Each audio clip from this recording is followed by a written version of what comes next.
Hey team, welcome back to the Sweet Science.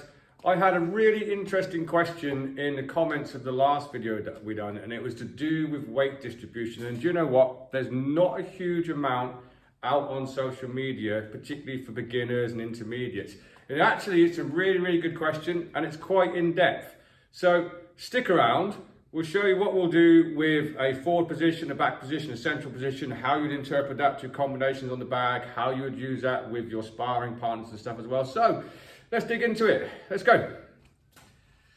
So, good question.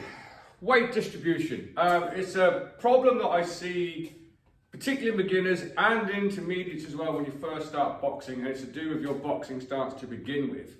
So we know we should have our 7 points: toe heel aligned, feet 45 degrees, knees soft, hands up, chin down, elbows tight, bladed shoulders. That is our basic boxing stance. One of the main things that we always see in all beginners is too much weight on the front foot. So they're here and they're leaning over the front foot and they're pushing their punches from here. There's no rotation. Okay, that's classic across the board. That's what happens, and that's one of the first jobs we have to do as coaches is correct that. However, the difference between wanting to counter someone, wanting to hit someone with a power shot, and having good movement are slight adjustments, so that it all starts with a stance before we start going on to bag work. So if I'm looking to counter someone, I'm going to have a little bit more weight over my front leg. This is me personally. So I'll have a good boxing style. What I'm not doing is put my head all the way past my knee. I stay within the parameters of my knees. Okay, I'll just be a little bit more forwards from here.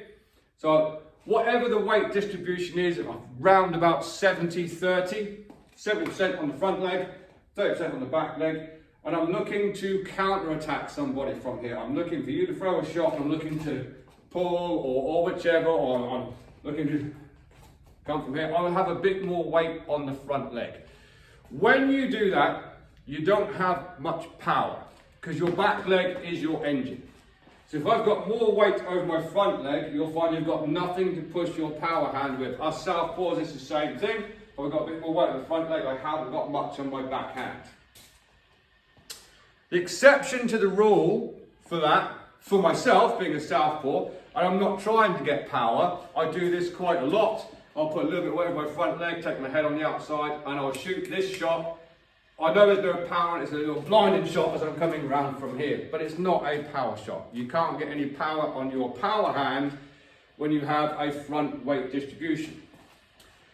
So if I'm looking to have good movement, that'll be 50-50. Here's I have a good boxing stance, whether I'm southpaw, whether I'm orthodox, be a bit more 50-50 so I can move around a lot more. Still work all my punches, and it's a bit more 50-50. I've got good exit ability, good lateral movement stuff from there. If I'm looking for a power shot, I'll have a bit more weight on the back leg. It'll be the reverse of what we've just done. It'll be about 70% on the back leg, 30% on the front leg. So my stance will go from there, 50-50, to a bit more weight on the back so I can really drive off that shot and deliver that big, meaningful punch. So realistically, just from your stance, we're looking at front foot, counter, 50-50 weight distribution, good movement, good punches, back leg, power for the power hand. Obviously you can put a bit more power into a hook, a lead hook if you've got a bit more weight on the front foot, which we'll cover in a second. But that's where it starts from.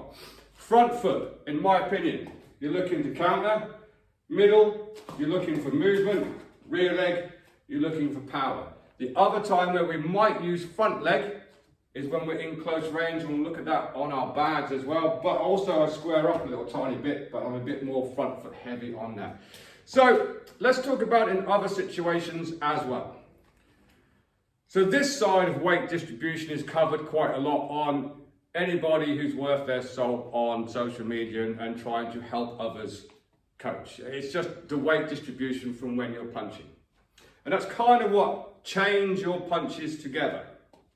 So you often see it in beginners where nothing really happens from here down. It's all upper body, or even worse, leaning like this, okay? So we know we have to have rotation, but that's also done with the feet. For instance, if I'm throwing a jab cross, I could be doing that from a 50-50 stance, here, pop, and I could be using it to use the jab to set up a power shot. If that's the case, I've got a bit more weight on the back leg, because I'm looking to really land this shot, or maybe an overhand, I'm looking to drive that shot from there.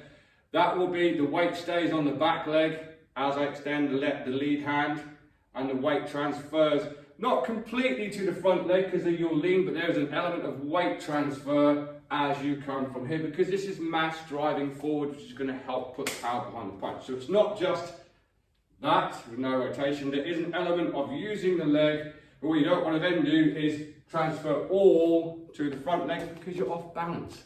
If I'm there, here I'm off balance. So you kind of go from a rear to a central and bend the leg. We've covered that many times on loads and loads of videos, everything weight transfers.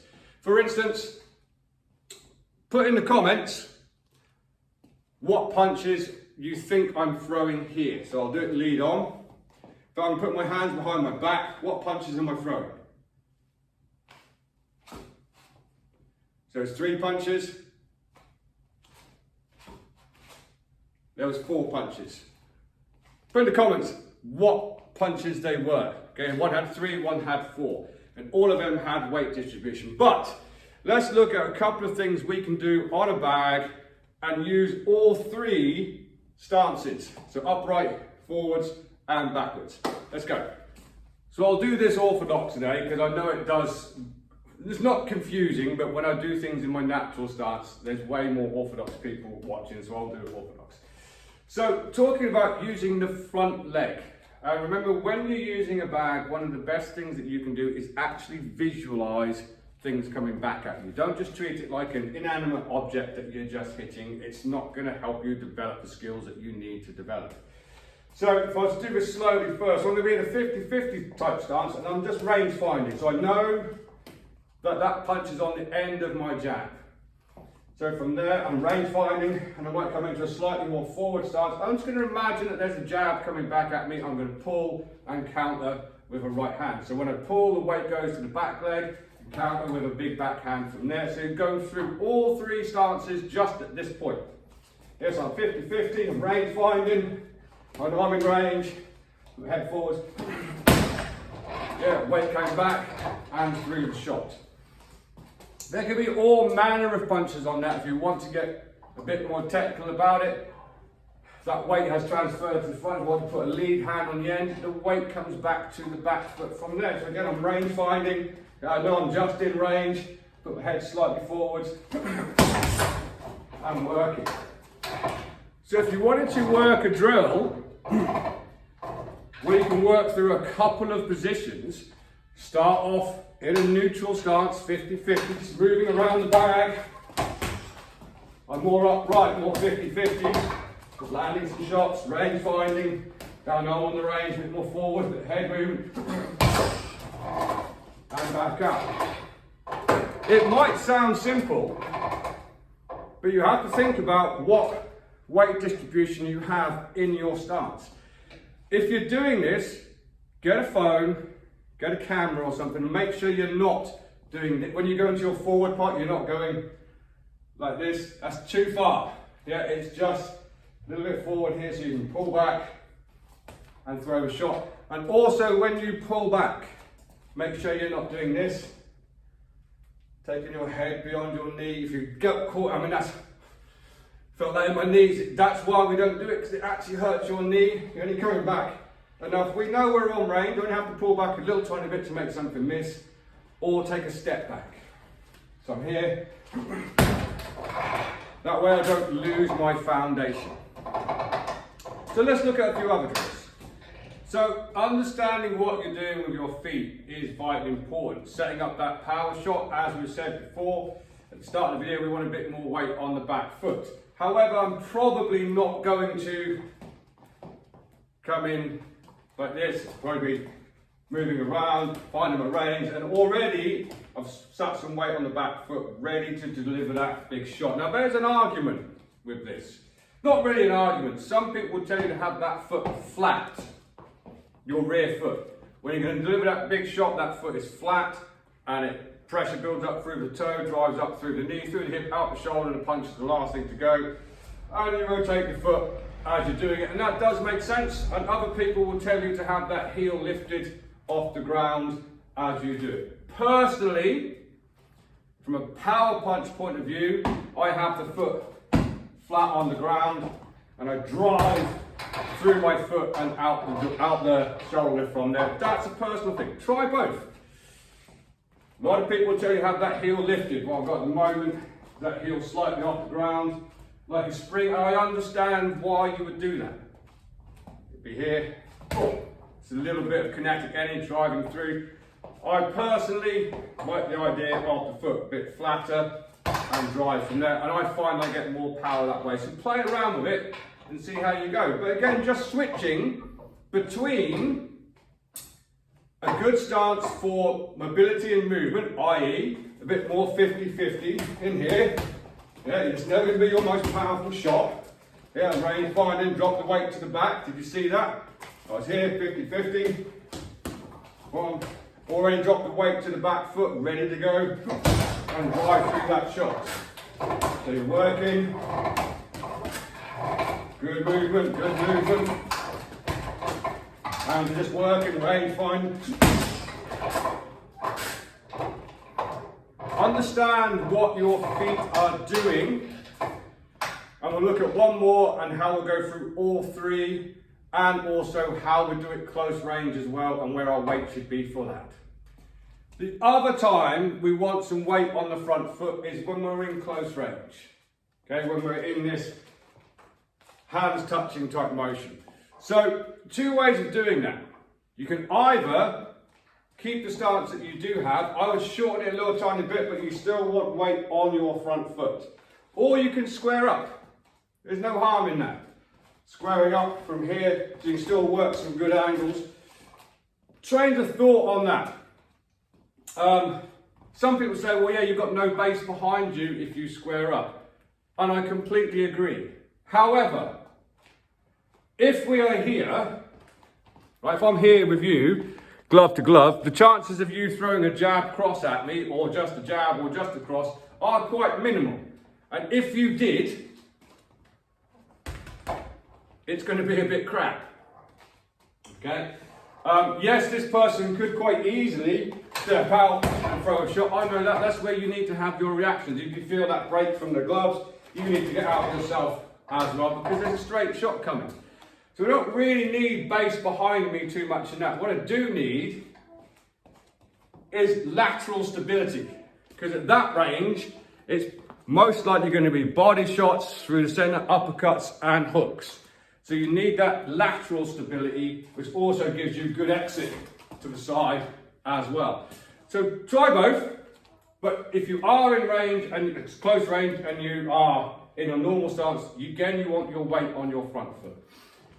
Then lead hand hooks, rear hand hooks, they're delivered short and sharp from here, and that's a push from the leg. So I don't want to be back here. And besides, this would just look wrong. Weight on the back foot. In here, you can just see it's not right. Okay? So a bit of weight on the front foot so you can deliver them shots. So you're in nice close from here. Again, if I keep in a normal-ish stance, I would bring that foot a little bit closer in. That's where I can drive from either leg to get them close range hooks.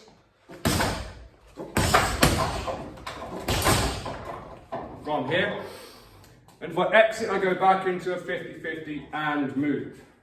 So what I'm going to do, try this next time you're on a bag. Again, don't treat this like an inanimate object. So if I'm moving around, just looking for range and looking for openings, creating angles, I will be in a bit more 50-50 stance.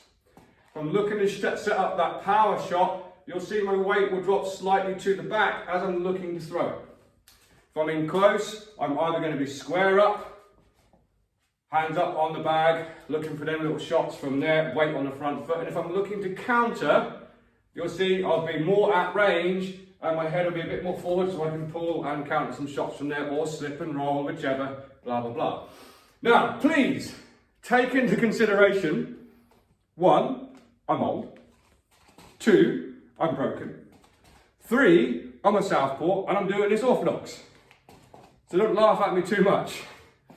So hopefully it'll look a bit like this, and I'll try and talk through it as I'm doing it as well.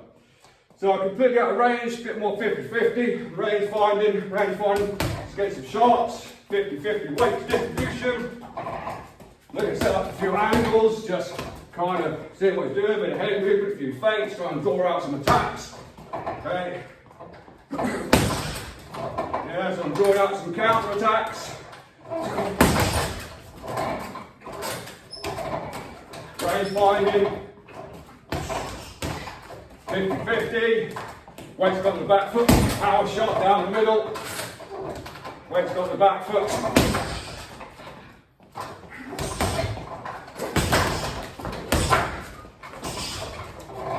Back to 50-50.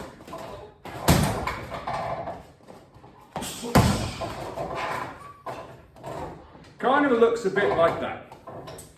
Try it next time when you're on a bag and think about where your weight is and what you're trying to do. Here. What am I actually working on? Is my weight distribution correct? Give it a go. Let me know what you think. So I hope that has answered a few questions that I got asked in the comments. That's probably as basic as I can put it at the moment. I mean, there's more detail to it than that as well. But understanding what your feet are doing, where your weight is to what shots you're going to throw, how to pull off some of the counter, it makes a huge difference. And understanding that and taking it to a bag is definitely going to level up your boxing. Let me know what you think in the comments, and if you have any other questions, put them in the comments and I'll get round to answering them and hopefully doing a video about it as well to help you guys with your boxing journey. But until next time, train safe, train hard, train intelligently, and I'll see you soon.